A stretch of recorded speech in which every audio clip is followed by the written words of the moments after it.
अस्सलाम वालेकुम जी, मेरा नाम वसीम मलिक है। सुप्रीम कोर्ट ऑफ पाकिस्तान में इस वक्त मौजूद हूँ। चीफ जस्टिस काजी फ़ायज़ ईसा की अदालत में आज एक केस की समाअत थी। उस समाअत के दौरान चीफ जस्टिस ने पाकिस्तान तहरीक इंसाफ के खिलाफ गुज़श्ता 2 सालों से जो चादर और चार दीवारी का तकद्दुस पामाल किया गया है, रियासत की जानिब से इंतकामी कार्रवाइयाँ की गई हैं, बुनियादी हकूक़ को मुकम्मल तौर पर मलियामेट कर दिया गया है, इन तमाम जो एक्ट्स हैं इनको तहफ़्फ़ुज़ फराहम कर दिया है। आज चीफ जस्टिस काजी फ़ायज़ ईसा ने बज़ाहिर जो आज एक केस की समाअत थी और उस समाअत के बाद जो सूरत हाल वाज़ेह हुई है, उसके बाद मैं ये कहने पर मजबूर हो गया हूँ कि उन तमाम जो अमल थे पाकिस्तान तहरीक इंसाफ के खिलाफ रियासत की जानिब से, अब उन्हें बाकायदा तौर पर तहफ़्फ़ुज़ दे दिया गया है।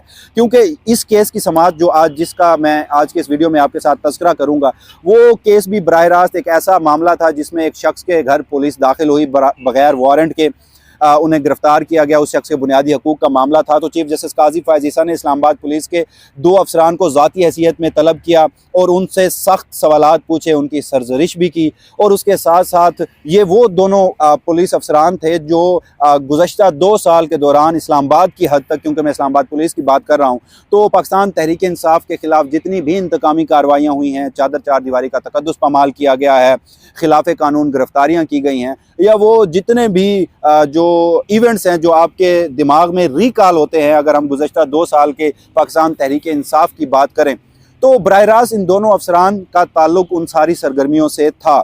आखिर अब ये केस कौन सा था, वो 2 पुलिस अफसरान क्या कौन थे, और चीफ जस्टिस काजी फ़ायज़ ईसा ने क्या ऑब्जर्वेशंस दी हैं। और इसी केस के दौरान ही चीफ जस्टिस काजी फ़ायज़ ईसा को यहाँ तक कहना पड़ा कि अगर एक पुलिस किसी शख्स को गिरफ्तार करती है, बग़ैर वारंट के उसके घर में दाखिल होती है, चादर चार दीवारी का तकद्दुस पामाल करती है, जो पुलिस आर्डर 2002 है उसकी एक शिक के मुताबिक ऐसे पुलिस अफसरान के खिलाफ जुर्माना और 5 साल की सज़ा तक हो सकती है।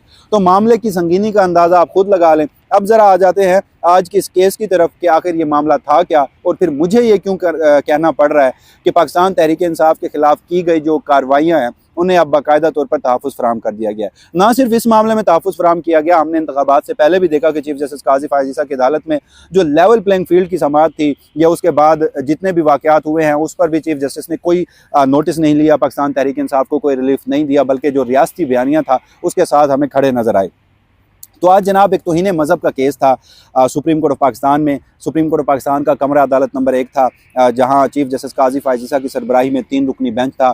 बेंच के जो दीगर मेंबरान थे, जिसमें जस्टिस मोहम्मद अली मज़हर और जस्टिस मुसरत हिलाली साहिबा शामिल थीं, तो इनके सामने एक तौहीन मज़हब का केस था। तौहीन मज़हब का केस कुछ इस तरह से था कि एक शख्स के ऊपर तौहीन मज़हब का इल्ज़ाम था और पुलिस ने उस शख्स को गिरफ़्तार किया, और पुलिस ने उस शख्स को गिरफ़्तार जब किया तो उसके घर में दाखिल हुई, चादर चार दीवारी का जो तकद्दुस है वो पामाल किया और बग़ैर वारंट के उस शख्स को गिरफ़्तार किया। दूसरा मामला इसमें यह था कि पुलिस ने जब गिरफ़्तार किया तो तौहीन मज़हब का इल्ज़ाम पहले लगा दिया, और बाद में जिस बुनियाद पर तौहीन मज़हब का इल्ज़ाम लगाया गया था वो चीज़ें जो हैं वो रिकवर हुई। और तीसरा जो इसमें अहम मामला था वो ये था कि तौहीन मज़हब का जो कानून है 2005 का, उसमें ये दर्ज है कि ये एक इंतहाई हसास नौइयत का मामला होता है। तो जो इसमें इन्वेस्टिगेशन ऑफिसर होता है, आईओ होता है, जिसने तफ्तीश करनी होती है, वो कोई छोटा अफसर नहीं बल्कि एसपी रैंक का कोई अफसर जो है वो इस मामले की तहकीकात करेगा। मगर इस केस में एक जो इंस्पेक्टर था, 3 स्टार इंस्पेक्टर, उसने सारे मामले की तफ्तीश की हुई थी। तो जिस वजह से फिर एसएसपी इन्वेस्टिगेशन इस्लामाबाद पुलिस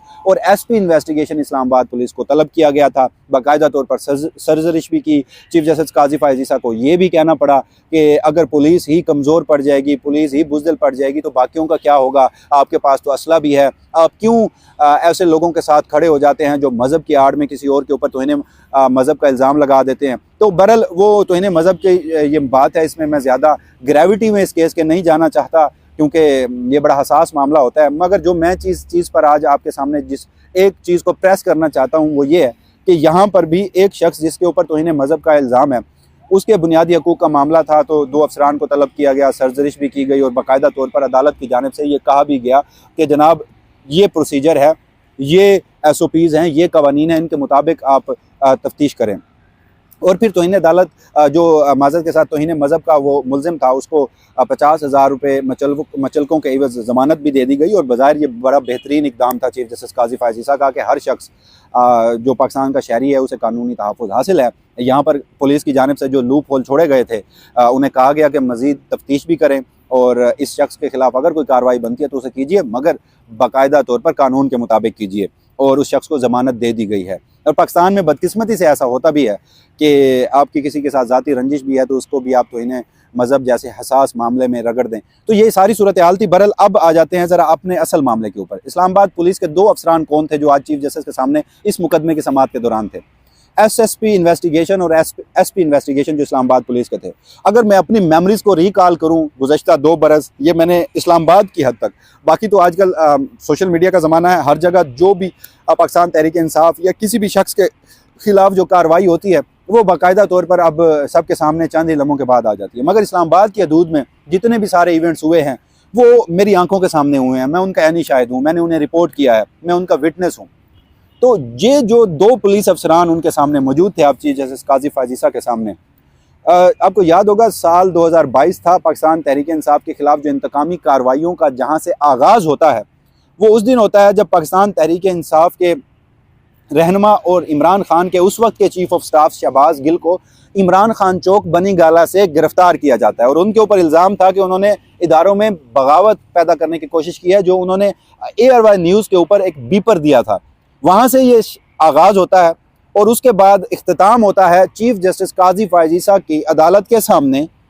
उनके अदालत में एक केस की समाअत के दौरान जो इस वक्त चेयरमैन पाकिस्तान तहरीक इंसाफ होते हैं बैरिस्टर गौहर, उनके घर पुलिस छापा मारती है और उस वक्त बैरिस्टर गौहर साहब भी मौजूद होते हैं कमरा अदालत में।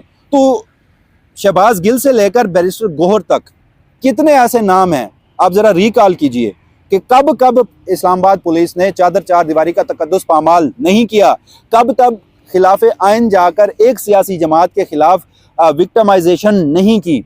ये बड़ी लंबी दास्तान है। हमने देखा कि इस्लामाबाद में ही अगर पाकिस्तान तहरीक इंसाफ एहतजाज करती थी तो ख़वातीन को घसीट कर, बालों से घसीट कर यही इस्लामाबाद पुलिस लेकर जाती थी। इसी इस्लामाबाद पुलिस ने पाकिस्तान तहरीक इंसाफ के निहत्ते कारकुनान को लाठी चार्ज का निशाना बनाया, आंसू गैस फेंके गए, क्या कुछ नहीं हुआ। चलें, एक सियासी एक्टिविटीज़ के दौरान पुलिस ने अमन व अमान को बरकरार रखना है तो पुलिस ये इक़दाम कर सकती है। मगर कितने ही ऐसे वाक़यात हैं कि जहाँ चादर चार दीवारी का तकद्दुस पामाल किया गया है, डंके की चोट पर किया गया है, सबको बताकर किया गया है, अदालतों के अहकामात ना मान कर किया गया है, अदालतों के अहकामात के बावजूद किया गया है, मगर किसी को नज़र नहीं आया। तो ये मामला भी इन्हीं 2 पुलिस अफसरान से जुड़ा था। तो अगर अब आपको एक और मज़े की बात बताऊं, मुझे याद है 13 जनवरी का वो दिन जब बल्ले के इंतखाबी निशान वाले केस की समाअत हो रही थी, जिस रोज़ फैसला आया और फिर पाकिस्तान तहरीक इंसाफ से बल्ले का इंतखाबी निशान छीन लिया गया था। उस रोज़ हम भी कमरा अदालत नंबर 1 में बैठकर मामूल की जो कार्रवाई है, मैराथन समातें थी, सुबह शुरू होती थी, रात को 12 बजे ख़त्म हो रही होती थी। तो हम बड़ी तसल्ली से अपने अंदाज में अदालती कार्रवाई को कवर कर रहे होते थे कि अचानक बैरिस्टर गौहर साहब जो कमरा अदालत में होते हैं उन्हें आकर एक शख्स कान में बताता है और वो फ़ौरन रोस्टम पर आते हैं और कहते हैं कि उनके घर पुलिस ने हमला किया है और उनका बेटा और भतीजा, गालबन को यही वो नाम लेते हैं कि वो ज़ख्मी हो गए हैं और वो कहते हैं कि हम ये अदालती कार्रवाई कवर करना चाहते हैं, चलाना चाहते हैं। बल्ले का इंतखाबी निशान का एक अहम केस है और हमारे ऊपर ये मुश्किल हालात है, मगर हम ये देख लेंगे। और उसके बाद हमने देखा कि चीफ जस्टिस काजी फायज़ ईसा ने इस्लामाबाद पुलिस के एहलकारों को बुलाया, IG इस्लामाबाद को बुलाया, एडिशनल अटॉर्नी जनरल को कहा कि वो मामले में इंटरफेयर करें। अटॉर्नी जनरल ऑफ पाकिस्तान फिर चीफ जस्टिस से मिले और उसके बाद फिर चीफ जस्टिस ने मुतअद्दिद मरतबा कहा कि हमने पूरे मामलात को देखा है, अगर बैरिस्टर गौहर मुतमईन नहीं है तो हमें आकर बताएं। मगर वहीं पर चीफ जस्टिस काजी फायज़ ईसा साहब ने यह भी कहा था कि मैं कोई थानेदार नहीं हूँ कि आप मेरे सामने आकर ये कह रहे हैं कि मेरे घर पर हमला हो गया। आप जाएँ और आप जाकर पुलिस के खिलाफ कार्रवाई करें, आप FIR करवाएं। यानी इस्लामाबाद पुलिस के खिलाफ पर्चा कौन दर्ज करेगा अगर चीफ जस्टिस काजी फायज़ ईसा थानेदार नहीं है? चीफ जस्टिस काजी फायज़ ईसा अगर थानेदार नहीं है तो वो बुनियादी हकूक़ के ज़ामिन है, वो बुनियादी हकूक़ का तहफ़्फ़ुज़ उनकी जिम्मेदारी है, उन्होंने हल्फ ले रखा है। लेकिन ये सारे मामले पाकिस्तान तहरीक इंसाफ के गिर्द जब घूमते हैं तो किसी को नज़र नहीं आता। मगर एक शख्स जो कि बहुत अच्छा है, मैं अगेन तारीफ़ कर रहा हूँ कि वो शख्स अभी तक मुजरिम साबित नहीं हुआ तो इन्हें मजहब के केस में, और उसके खिलाफ अगर पुलिस गलत कार्रवाई कर रही थी तो यही करना चाहिए था। बड़ा दुरुस्त इक़दाम है चीफ जस्टिस काजी फायज़ ईसा का। मगर साथ ही आप फिर जो बराबर देखें ना सारे शख्स लोगों को, आइन का आर्टिकल 25 भी यही कहता है, बुनियादी हकूक़ हैं अगेन कि जनाब रियासत तमाम शहरियों को बराबर देखेगी, मुनसिफाना तौर पर ट्रीट करेगी। लेकिन एक तरफ पाकिस्तान तहरीक इंसाफ के खिलाफ जो कुछ होता रहे, आपके कानों पर जूं तक न रिंगे, और दूसरी तरफ आप कहें कि पुलिस को अपने सारे इख्तियारात को इस्तेमाल करना चाहिए, पुलिस को बड़े दुरुस्त और ऐसन तरीके से काम करना चाहिए। और अगर पुलिस किसी के घर बगैर वारंट के दाखिल होती है तो फिर जो पुलिस आर्डर 2002 है उसके तहत उसे 5 साल की सज़ा है।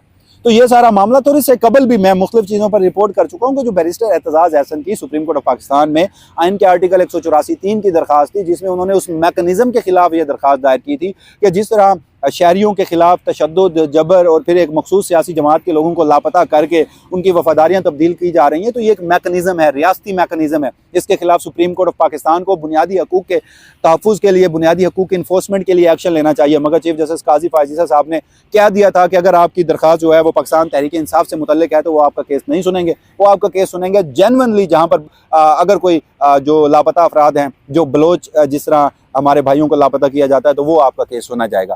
तो जब ये सारी सूरत हाल होगी और फिर आज वही दो अफसरान सामने होंगे, तो आज फिर दूसरी मरतबा पाकिस्तान तहरीक इंसाफ के खिलाफ रियासत की जानिब से इंतकामी कार्रवाइयाँ जो की गई हैं, जो एक मैकेनिज़्म के तहत की गई हैं, जहाँ पर आइन को, कानून को, जहाँ पर इखलाकियात को रौंदा गया है, डंके की चोट पर रौंदा गया है, अदालती अहकामात के बावजूद रौंदा गया है, तो फिर बादियो नज़र में अगर आपने इस्लामाबाद पुलिस को एक शख्स के ऊपर तो आप कार्रवाई कर रहे हैं, मगर एक तरफ एक लामुतनाही सिलसिला है, मुतअद्दिद सैकड़ों केसेस हैं, वहाँ पर आप सवाल नहीं कर रहे, तो फिर आप तहफ़्फ़ुज़ फराहम कर रहे हैं उन सारे इक़दामात को। तो इस हवाले से ये सारे मामलात थे। जो भी फर्दर डेवलपमेंट होगी, वसीम मलिक आपको इसी प्लेटफॉर्म से आगाह रखेगा। तब तक के लिए मुझे दीजिएगा इजाज़त। अल्लाह हाफ़िज़।